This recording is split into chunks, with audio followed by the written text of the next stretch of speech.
राजेश अपने पिता को छोड़ आया। और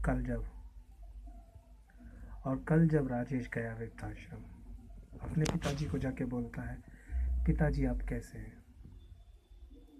कैसे होंगे उसके पिता उसके बगैर?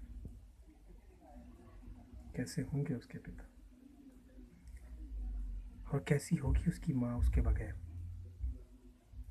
जिस पिता ने उसे उंगली पकड़कर चलना सिखाया, कैसा लगता होगा उस पिता को जब उस पिता पर वो उंगली उठाता होगा। ना जाने कितनी बार उसके पिता ने उसकी गलतियों को माफ किया होगा, और उसने पिता की एक गलती पे पिता को ना जाने कितनी बार बुरा भला कहा होगा। सोचना चाहिए कि हमारे ऊपर बड़ों का आशीर्वाद होना चाहिए। मैं किसी एक से कहकर,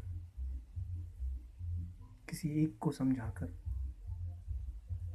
ये बात नहीं कहने आया हूँ। मैं किसी एक को समझाने नहीं आया हूँ, मैं सबको कहने आया हूँ। एक बार सोचिए, जिसके पिता नहीं होते ना,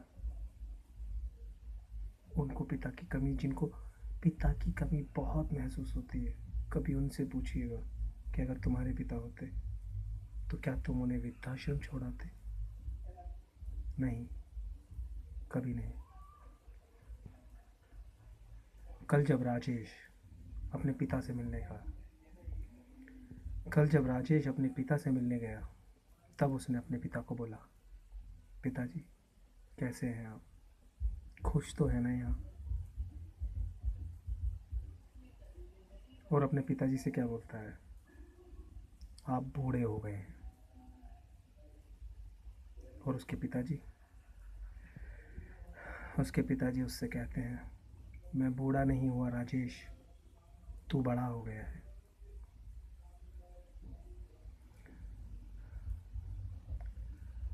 और आज सुबह जब मैं राजेश के घर गया, तो राजेश का बेटा राजेश से लड़ रहा था कि मुझे दादाजी के पास जाना है, दादाजी के पास जाना है।